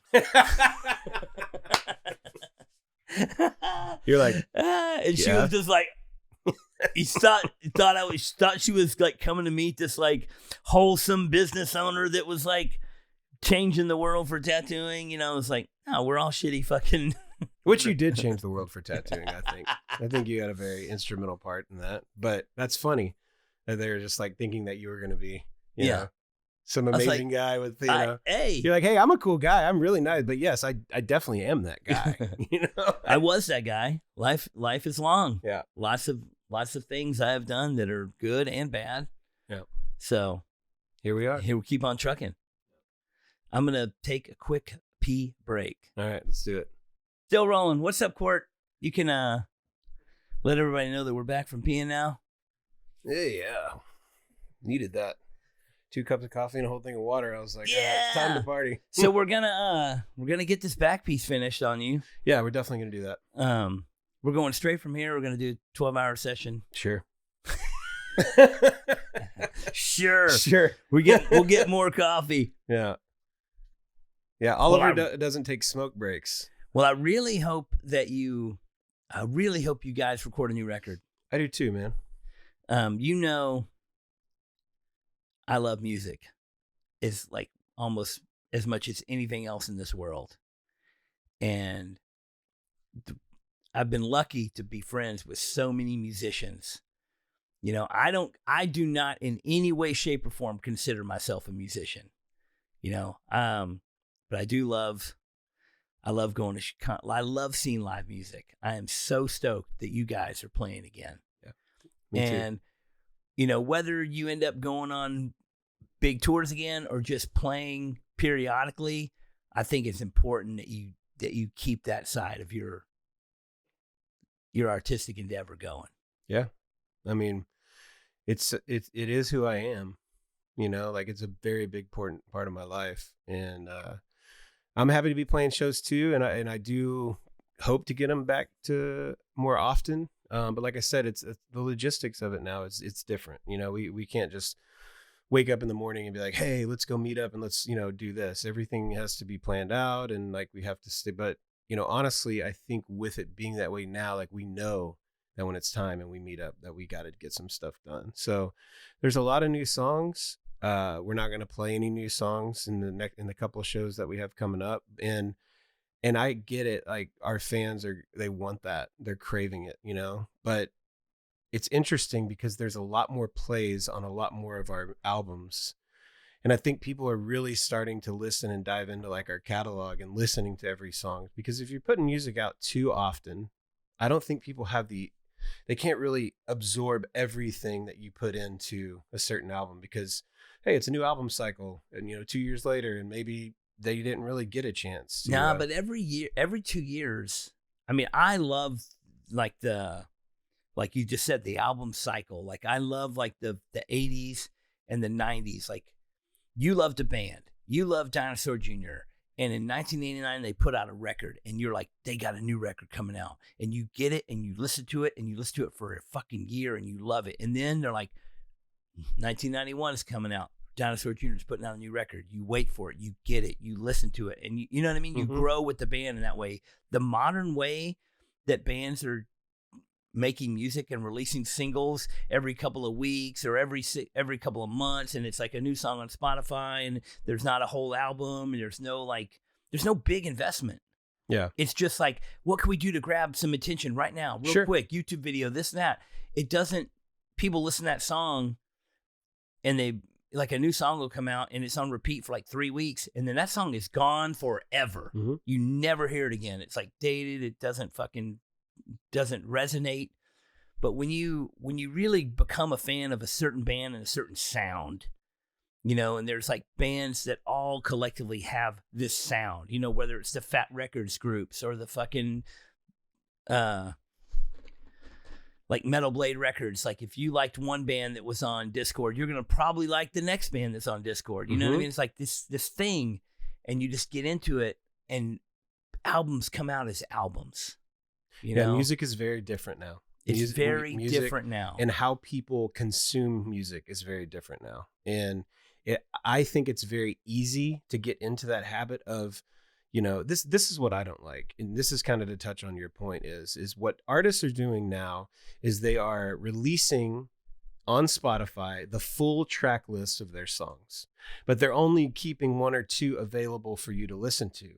But they're basically showing you what the album looks like. They're giving you the album artwork. There is no magic behind it anymore. Yeah. You know, like, I've always loved not knowing what the album cover was going to look like or what the track listing names were going to be. You know, nowadays it's like they feel like they got to give you just enough to keep you hanging around. And there's no, you know, God, I'm trying to remember. There's just no hidden magic. There's no magic to it anymore, man. You know, like, I think, you know, that's the one thing that we've always tried to do is kind of keep hush hush until it was time to come out, you know? And like, that's kind of like, we've taken these long breaks, but we've never really said anything while we did it. And so we kind of are in limbo, and like, people are creating their own narratives about what we're doing and where we're going. And it's kind of cool to see, because they're using their imaginations. What are these guys doing? Are they living in a castle? Are they, you know, what, you know, and like that, it was, the mystique is the word I'm looking for, right? One of the best, like compliments we got as a band early on was like, you guys have like that old mystique about you, you know, like, you don't show everyone all your cards right off the rip, you know? And like, a lot of bands now, the labels are pushing them towards that. Like, hey, show them what the track listings, like, we'll do this interactive thing where we add a track to it. It's like, no, dude, just give me the album, you know? Yeah. Put out a single, that's fine. But like, all these little bitty singles, but that is popular music now. It's singles. It's artists that have billions of plays on one song, you know, and no one ever heard the whole album. No one listens to the whole album. Like, they listen to it and they're like, I don't know this song next. Oh, that's the hit. Oh, I don't know this song next. You know, Morgan Wallen will put out an album with like 25 songs on it, and people will buy the record for like 2 songs, 3 songs, you know? And it's like the Nashville and the pop scene, the fact that you can go on stuff, you know? I mean, now you just have Spotify. Yeah. You just listen to whatever you want all the time. But before that was like kind of like a just known thing. People, even before that, when Apple Music first started, you could just buy the one song. Mm-hmm. And they literally would sell that one song. They'd make, you know, sell 1 million copies of that one song at 99 cents a song on Apple. And the rest of the album is just So then there's like no reason to make a whole album. Mm-hmm. You know, so it's kind of. Well, the label's not in the hole on, you know, $70K on an album. If they could just pay him to go into the studio and then just like blast promotion and do a video and everything for it. Yeah. And maybe just do that once a quarter. And then finally, if there's enough singles, then they just throw it all in an album. Well, you guys had an old soul feel. Yeah. As young kids, you were doing old, you know, seemed like old dudes when you were young, which resonated with that generation, you know, like kind of the throwback rock and roll generation. Mm-hmm. What year did you form the band? 2010. So it's been 15 years. Yeah. Man, it's been a long 15 years, bud. Been a long 15 years. 3 albums. A lot of shit has happened. 3 studio albums, 1 live album in Germany. But I feel like if 2020 wouldn't have happened, there'd be another album or 2 in there. We had an album that we wanted to put out in 2020. And we were working towards it. We had it on the whiteboard, and it was, I actually wanted to call it 2020 because it sounded so sci-fi, and it sounded so like Mothership 2020, like, you know, kind of Rush vibes, but like, you know what I mean? Like that's kind of where my mind was for an album. I mean, I feel like you should still call the album 2020. Well, that's funny. Yeah. No, for sure. Like I, you know, like my brother and I mean, 2025 is not a bad name either. Yeah. I thought it would be fucking great. And it was so funny because I remember like everything shut down and we walked back into that room to do a live stream, which it's crazy. We get so many compliments and comments about that live stream that we did. Yeah. And that felt like we were landing on the moon for the first time. Like the world, and I'll explain what I mean by that. It would be like, the first time. We had to figure out a way. It would be the first time anybody's been to the moon. Yeah. I mean, oh, we could spin out on that one. he's going to run out of bait. Look, he's shaking it. He's like, no way. He's like, I'm not editing this shit. But so I saw 2020 hit immediately the flip switch, right? Entertainment's closed. They shut it down. I started seeing them cancel big tours. Like Live Nation. I was like, it's done. What are we going to do? So there's a band from Germany called Cadaver. Okay. Popular band, toured all over.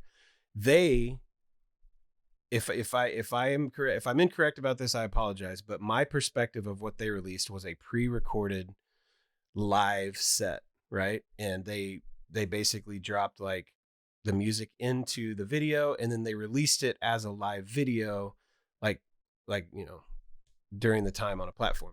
I saw that and I was like, that's amazing. That's really cool. But I want to do it live. Like I want to do it like as it's happening in the moment, stream it on Facebook. Like I want to do, and on YouTube, whatever. Well, we found out that that's like almost impossible to do.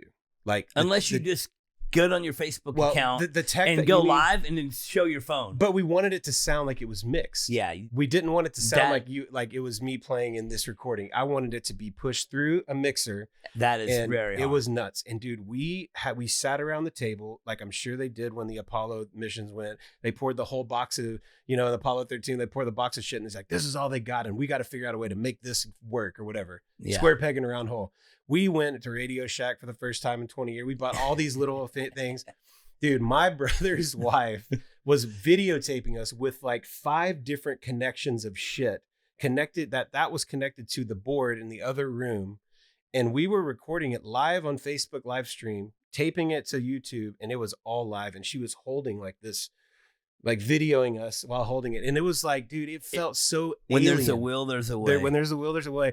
I think we played for 2.5 hours. We played every song we knew with some covers. We had all kind of random shit going on in the room. Yeah. There's like an alien over here. And like, we were just bullshitting. And like, dude, it resonated so much. And like, we weren't like, all right, you know, give us all your money and like, hey, yeah, bail us out or whatever. It was just like, hey, like we miss music too. Like, here's our live stream. And I'll get stopped by that a lot. And people are like, dude, that live stream was so cool, man. Like, and I was just like, yeah, that live stream was gnarly, bro. Like we were like, the wheels were turning, like, you know, and it was like, and a bunch of other bands ended up doing live stream stuff. But I think we got in very early on that live stream 2020 stuff. Like we were like one of the very first bands in our realm that did that. And I feel like we did that very, very well because it was very live and it was a board mix that was pushed into it. So it sounded like you were in the venue. You know what I mean? So, but yeah, it's Yeah, we've done a lot of stuff, and like you said, 15 years we've done Europe like 4 or 5 times, and just being able to go to Europe to play rock and roll music, just being from Dallas, and like I said earlier, like we got to where we were because we worked our asses off, like we weren't given anything. No labels wanted to sign us. No one wanted to do music videos. Nobody wanted to, it was like Ripple Music took a chance with us in 2012, put out our first album. But we weren't in tour buses. We weren't in, this wasn't the 70s where you get signed to a label and it's a major deal. Like this wasn't like money's going in our pocket. This is like, hey, I love what you guys are doing. Like, I want to put your shit on vinyl record. And at the time, vinyl was making a comeback. So we were like, okay, cool. We can sell records at our shows. Like, let's go. And we went and we didn't stop. And we were playing 200 plus shows a year for 5 or 6 years straight, like running around like a bunch of madmen in a van with no AC. And living the dream, dude, and like, playing motorcycle parties. And turns out you can only live the dream so long. Yeah. Well, you can only live the dream that fast, that hard for so long until you either burn out and die or you figure out a way to keep doing it, but in a different approach. But I'd love to do another album. I think we're well overdue for one. I know our fans are wanting some. I know some people aren't coming out to shows again, probably until we start playing new stuff. I get it, but we'd still love to see you guys out there. I mean, it brings me so much joy to see people like spend their money on a ticket to come see us play, because I know how hard it is to bring that money in. And I know how hard it is to budget that money to want to go do something that you want to do this day and time. It's fucking difficult. Yeah. So if you can do it, I want you to be there, either the Dallas show or the Austin show, because I think it's important that we don't lose that part of ourselves where we can let go and be around friends and listen to rock and roll music. Like my wife and I went to Deep Elm a couple nights ago, and I stopped and looked in the window at Club Dada because a band was playing, and I was like, I feel like I haven't seen this in so long. Like it was like I haven't, I watched, I didn't know who it was, but the lead singer's going crazy and the drummer's beating the shit. I was just like, yeah, like there is still something so magical about live rock music and live music in general. So yeah, I mean, if I could plug the shows, I'd love to plug the shows for your listeners. Of course. So Friday, September 19th at Ferris Wheelers in Dallas. Have you been there before? I haven't. So Ferris Wheelers, I guess, is a new spot. Got a cool outdoor stage. I've heard about Ferris wheel. Haven't been there. I don't know if you can ride it. I'd love to have my brother do a solo on the Ferris wheel. Like I feel like that would be kind of cool. Like we're definitely going to see if it's possible. That's for sure. Whether there's a will. Well, there's a will to way, and you don't want to miss that. So I would come out to that. So that's Friday, September 19th. And then Saturday, September 20th, we're headlining Ripple Fest in Austin, which is a cool festival. Very cool. So yeah, tickets, you can go to our Instagram page, Mothership USA, get your tickets. But yeah, like I said, I get it. We want to play new music too, but we are going to play some older songs. Got a cool set list made up for it, so maybe have y'all practiced lately? The last time we practiced or played was the last time we played a show.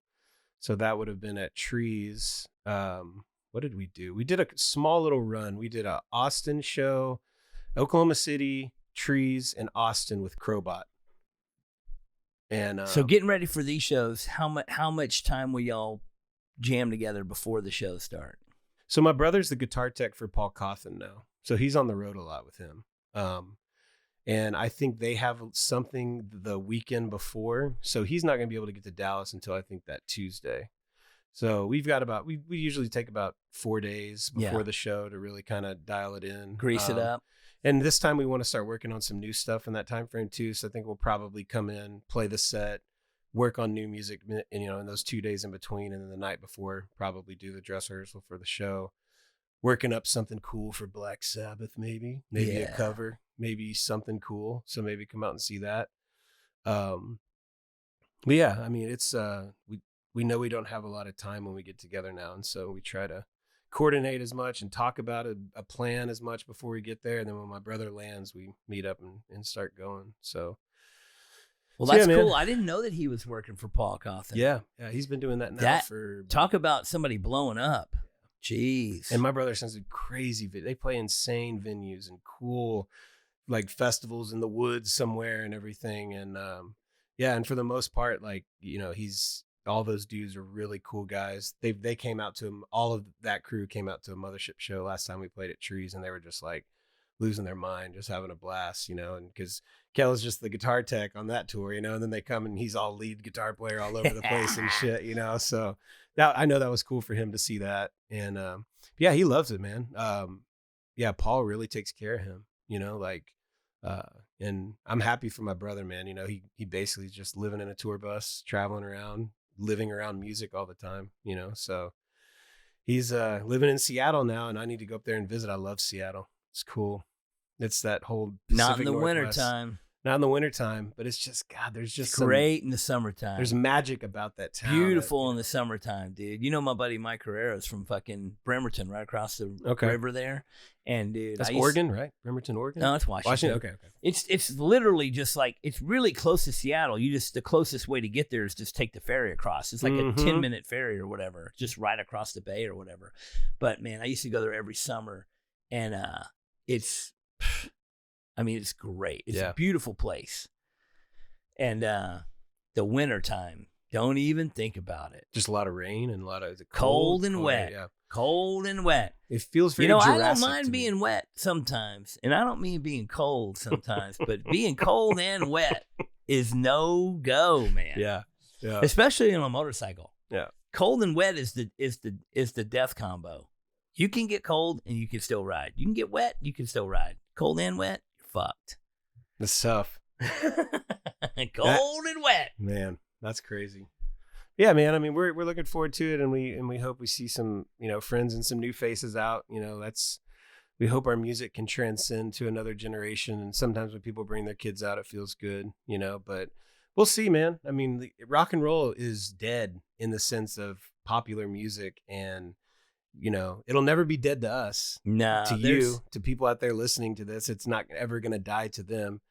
But the new generation of kids, which I have a lot of friends with kids in middle school and high school, they don't give a fuck about anything metal or rock and roll.